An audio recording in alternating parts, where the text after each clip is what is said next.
Culture et patrimoine du judaïsme, une émission présentée par Emmanuel Attias. Chers auditeurs, bonjour. Patrimoine et culture du judaïsme reçoit aujourd'hui Gila Clara Kessous, à l'occasion de la sortie de son dernier livre audio intitulé Simone Veil, Mes combats, les discours d'une vie. Bonjour Gila. Bonjour Emmanuel. Bonjour. Bonjour à tous. Alors, vous n'êtes peut-être pas connu du public marseillais et provençal, et pourtant, vous êtes venu plusieurs fois dans notre région, mais vous vous faites assez discrète, bien que néanmoins brillante. On va donc essayer de rappeler quelques-unes des étapes de votre remarquable parcours. Vous êtes natif de Paris, vous avez grandi en Lorraine, dans un milieu juif très tolérant. Votre père est né au Maroc, votre mère est originaire de l'Est de la France. Et ce mélange céphanase, comme vous le qualifiez par un astucieux néologisme lors des entretiens avec les médias, a suscité chez vous, dès l'enfance, une grande ouverture sur le monde et vous a naturellement rendu sensible aux souffrances des autres. Vous êtes comédienne, metteuse en scène, diplômée de l'ESSEC et du Conservatoire d'art dramatique de Paris. Et surtout, vous avez soutenu une thèse à l'Université de Boston sous le mentorat du prix Nobel de la paix Elie Wiesel, publié en 2012 sous le titre Théâtre et sacré dans la tradition juive. Or, la rencontre avec cet auteur rescapé de la Shoah a, selon vos propres aveux, déterminé votre vocation. Enseignante-chercheuse dans le domaine de la scène et des droits de l'homme, vous avez été nommée en 2012 artiste de l'UNESCO pour la paix, en reconnaissance de votre travail de défense des causes sociales à travers l'art. Un art-thérapie que vous cultivez et dont vous allez à présent nous parler un petit peu. Pourriez-vous nous expliquer de quoi il s'agit ? Oui, alors l'art-thérapie, c'est véritablement l'utilisation de l'art pour pouvoir soigner, pour pouvoir encadrer, on va dire, un patient. L'art-thérapie que je pratique, c'est la dramathérapie, donc c'est le théâtre au service de ceux qui n'ont pas de voix. Généralement, c'est comme ça qu'on les qualifie, c'est-à-dire les aider, ces personnes qui sont victimes post-traumatiques, à oser prendre la parole, déjà pour mettre des mots sur des souffrances et donc faire une catharsis, je dirais, de ce qui a été vécu, et puis ensuite, bien sûr, pour les aider à mieux transmettre. J'ai eu la chance de pouvoir faire un diplôme universitaire au centre d'expression, ce centre d'expression, d'études de l'expression qui est à Sainte-Anne, à l'hôpital à Paris, et qui est croisé avec l'université Paris-Descartes, l'université de médecine. Et j'ai su en fait très jeune que ce théâtre que j'ai découvert au conservatoire, qui était là pour pouvoir exprimer du beau, en fait pour moi était un outil sociétal très important. Et donc l'idée de faire sortir la souffrance, que j'ai approfondie dans ce centre d'études, a été, on va dire, structurée dans un cadre beaucoup plus médical, même si ça reste quelque chose qui doit être un complément de soins. C'est pour moi la technique que j'ai trouvée la plus intéressante à utiliser avec des survivants de la Shoah. Ça a été l'objet de mon doctorat sous la direction d'Elie Wiesel, mais aussi dans des missions comme celle que je fais au Rwanda avec des survivants que j'ai pu aider, notamment dans un cadre d'art-thérapie.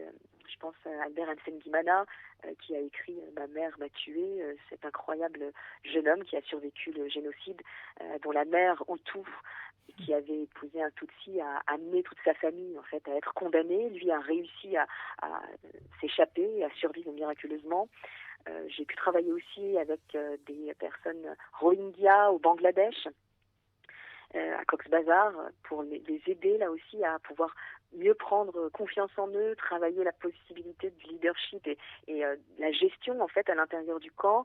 Au Congo, des femmes victimes de violences sexuelles, notamment d'excision. J'ai beaucoup travaillé avec Tatiana Mukanire Bandalire, qui est, elle, à la tête de ce mouvement de résistance des femmes survivantes de violences sexuelles. J'ai pu travailler avec elle sur son livre Au-delà de nos larmes, ou enfin en Afghanistan, par exemple, avec Malala Yousafzai, pour montrer comment, en Afghanistan, par le théâtre, les filles osent pouvoir parler de leur envie d'aller à l'école, puisque vous vous rappelez que Malala Yousafzai, qui a reçu le prix Nobel, avait fait de cette cause, on va dire, sa volonté d'aller plus avant, avec l'importance justement de la parole pour permettre aux petites filles d'aller à l'école.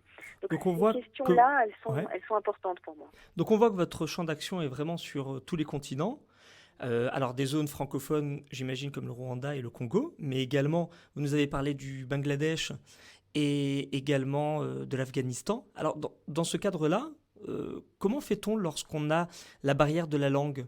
Est-ce que le théâtre peut permettre justement de pallier cette problématique linguistique? Oui, oui, tout à fait ça, Emmanuel. En fait, l'idée, c'est que par le théâtre, par le corps, on réussit à toucher, on va dire, un espéranto, une langue universelle que tout le monde en fait peut ressentir au plus profond d'eux-mêmes. J'ai travaillé bien sûr avec des interprètes lorsque je vais dans des zones qui ne sont pas francophones, mais il y a un moment où en fait les jeux que l'on va faire au niveau du rapport au corps qui vont permettre l'ouverture à la parole vont être en fait des exercices physiques très proches de pantomime qui vont permettre à toucher en fait une idée universelle de la tristesse, de la pitié, de la colère qui doit absolument être exprimée dans une volonté de décharge émotionnelle. Bon, on voit vraiment que c'est quelque chose de très novateur, hein. Vous êtes quasiment pionnière dans le domaine. Ce théâtre se marie particulièrement bien avec également les livres audio, donc qui donnent un accès probablement à des gens qui sont analphabètes, hein, dans toutes ces régions où vous vous rendez. Et votre dernier livre, justement, donc votre livre audio, reprend des discours de Simone Veil, qui touche, en lisant la table des matières et en le feuilletant un peu, j'ai remarqué à beaucoup de sujets et qui se trouve en cela peut-être à même de répondre aux besoins de publics très divers. Est-ce que vous pourriez un petit peu nous introduire à cette œuvre et nous expliquer les choix qui ont présidé à cette création originale? Alors, j'ai eu beaucoup de chance d'avoir été choisie en tant que comédienne pour interpréter ces œuvres issues des discours de Simone Veil, Mes combats. Il y a effectivement des discours sur plusieurs champs d'action, notamment, bien entendu, le combat sur la question de l'existence des survivants de la Shoah, de la transmission de la Shoah. On retrouve aussi la question de l'Europe, on retrouve des questions de droit de la femme avec son discours sur l'IVG. On a également tout un travail sur la santé, avec une approche de santé intégrative. Donc c'est vrai que c'est presque le langage universel auquel touche Simone Veil, et du coup incarner ça avec la voix, c'était pour moi non seulement un bonheur, mais une vraie responsabilité. Et alors, comment est né ce projet? À l'origine, qu'est-ce qui vous en a donné l'idée? Et puis, ma seconde question, là, ce serait comment vous voyez se développer à long terme ce projet? Parce que je crois savoir que vous avez une vie de famille assez riche, vous avez des enfants, et pour autant, votre emploi du temps, eh bien, bien que pas forcément extensible, vous permet de mener toutes ces actions à travers le monde. Est-ce que vous formez des gens pour vous seconder? Est-ce que une relève est assurée, disons? Alors, je vais vous dire, pour avoir réussi à donner voix à des discours de Simone Veil, elle reste en fait ce rôle modèle, cette femme incroyable qui a réussi à mener de front sa vie trépidante, hein, et très active de femme politique, et une vie de maman qui était présente aussi pour ses enfants. Il suffit d'entendre les témoignages de ceux-ci. Donc c'est vrai que pour moi, Simone Veil, ça a été une grande rencontre. Elie Wiesel m'a permis de pouvoir la rencontrer. On s'est rencontrés à l'UNESCO. On parlait du prix que j'ai reçu en 2012 d'artiste de l'UNESCO pour la paix. Et c'est vrai qu'elle avait trouvé l'approche d'artivisme, c'est-à-dire artiste-activiste, intéressante. Et elle avait trouvé que, comme Elie Wiesel m'avait demandé de pouvoir enregistrer La Nuit, son chef-d'œuvre, hein, son premier livre, et également Cœur ouvert, son dernier livre, elle m'a effectivement proposé de pouvoir enregistrer Mes combats. Et c'est vrai que pour moi, ça a été l'incarnation que une femme est capable de rester maman et de avoir une vie, comme vous appelez, une vie aussi très remplie et de voyage. Vous parliez de formation. Effectivement, j'ai développé en fait, en plus de l'art-thérapie, tout un travail autour du coaching, c'est-à-dire l'accompagnement des gens avec justement une dimension théâtrale, jeu de rôle, etc. Au travers de 3 aires de spécialité, la psychologie positive. Je me suis formée avec Tal Ben-Shahar à l'université de Harvard, le fameux professeur de bonheur. La négociation avec William Ury, qui a créé la négociation raisonnée, le fameux gagnant-gagnant, et puis Paul Ekman, qui est aussi un très grand monsieur de l'intelligence émotionnelle. Et donc ces 3 qui avait inspiré, si je ne m'abuse, la série Lie to Me. Voilà, qui Voilà, est où devenu on traite des le... micro-expressions, tout à fait. Voilà, exactement. C'est lui qui a inspiré, et qui est devenu aussi monsieur détecteur de mensonges, hein, C'est ça pour le l'intelligence FBI pendant, émotionnelle. Voilà, évidemment.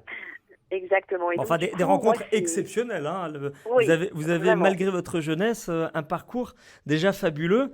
Et ce parcours vous a mené, j'ai cru comprendre, à plusieurs reprises dans notre région, parce qu'on est sur la radio juive de Marseille, donc évidemment, il faudrait peut-être en toucher un mot. Vous êtes déjà rendu plusieurs fois dans le sud. Et je crois savoir que vous êtes attendu très prochainement pour venir nous revoir. Est-ce que vous pourriez nous en dire quelques mots? Oui, vraiment, je suis très très heureuse parce que je viens d'apprendre aujourd'hui, voyez-vous, que je serai parmi vous à Marseille.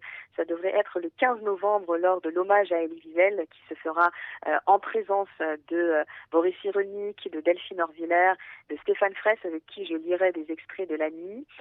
Cet hommage à Elie Wiesel qui se fera donc mardi 15 novembre au Conseil régional de Provence-Alpes-Côte d'Azur à partir de 18h est organisé par le CRIF et également par Humanité, Amitié, Culture, dont la présidente est Josette Kaiserman, que je salue. En fait, l'enregistrement La Nuit d'Elie Wiesel avait été fait pour soutenir HAC à l'époque, et donc Josette est une très grande amie. Marseille, effectivement, n'est pas une ville pour moi qui m'est inconnue. J'ai eu la chance pendant l'année de Marseille, capitale de la culture, d'être en résidence à Marseille pendant 1 an, et j'ai travaillé à l'IMERA, qui est un institut méditerranéen de recherche avancée, sur la mulâtresse solitude de Schwarzbart, qui est aussi une œuvre absolument incroyable, au croisement justement de cette notion d'esclavage et bien entendu de rapport au peuple juif. Et puis pour moi, Marseille, ça reste quand même le camp d'Émile, hein, qui fait un travail incroyable justement au niveau de mise au service de l'autre pour faire résonner la voix des sans-voix. Et je ne peux bien entendu pas évoquer cette région sans parler du projet qu'on a fait avec le camp d'Émile qui touche aux actes justes, c'est-à-dire non seulement ces justes qui ont sauvé les Juifs, mais les justes qui justement étaient Hutus, cachant et aidant les Tutsis à survivre. Donc ces personnes qui étaient appelées à être bourreaux et qui décident en fait d'être justes par humanité. Écoutez, vraiment, Gila, c'est d'une richesse, on pourrait en parler des heures. On vous remercie pour cet échange passionnant, on vous souhaite beaucoup de réussite dans les projets entrepris et à venir. Il sera prochainement possible de retrouver le podcast de cette interview sur la chaîne YouTube de Patrimoine et Culture du Judaïsme.